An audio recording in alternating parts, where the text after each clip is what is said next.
My name's Tony Miller. I'm a visual artist and author, and I'm from Owen Sound. And my family's been here since the early 1800s when they escaped slavery in the U.S. I'm a sixth generation. My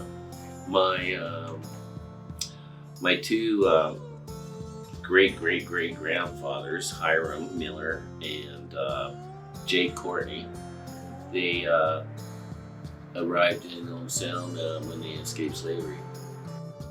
Hiram came up through the Underground Railroad, and apparently Jake had shipped himself here in a perforated coffin, and he played fiddle to make other two.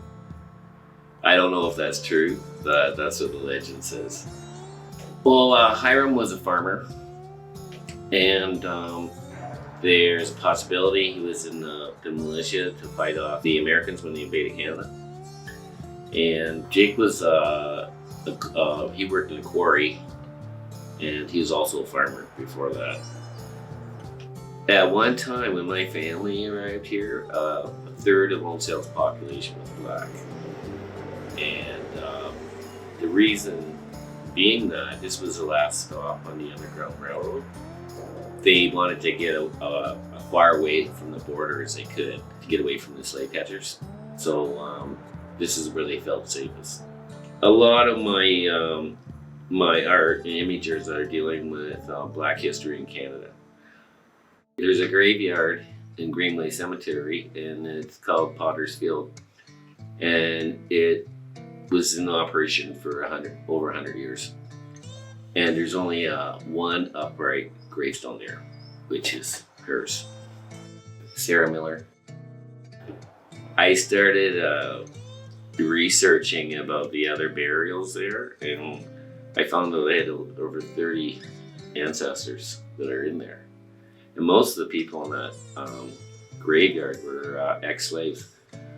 So I'm just sort of immortalizing these people so they won't be forgotten.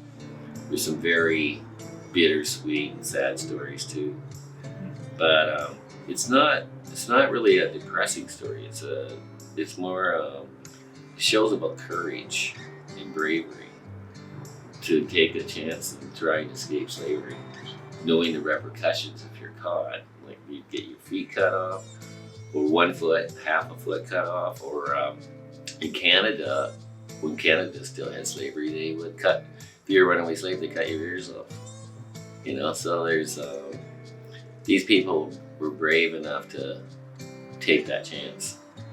I hope they want to be remembered the way I'm depicting them, but I didn't want it to be sad, the story. I wanted it to be a story about courage and bravery.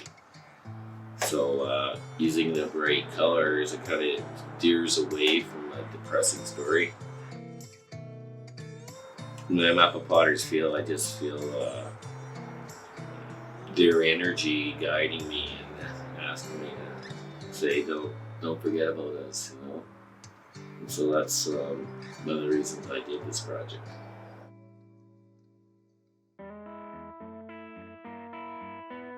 A young me, if I knew what I knew now, I would have been proud and not ashamed. So I think these stories need to be kept alive for our youth, so they will have dignity and pride and see what our ancestors overcame. Canada gave my family freedom and a chance to have a good life. In fact, I feel like I'm the hopes and dreams of those slaves that came here. And you know, I'm very honored to be a Canadian. I'm very proud of it. My family's been in every single war Canada's ever had to fight for their freedom. And I don't know, it's just something I'm very proud of. And like when my wife and I travel, people accuse me of being American. I go, oh, I'm Canadian, man, like proud Canadian. So it means a lot to me.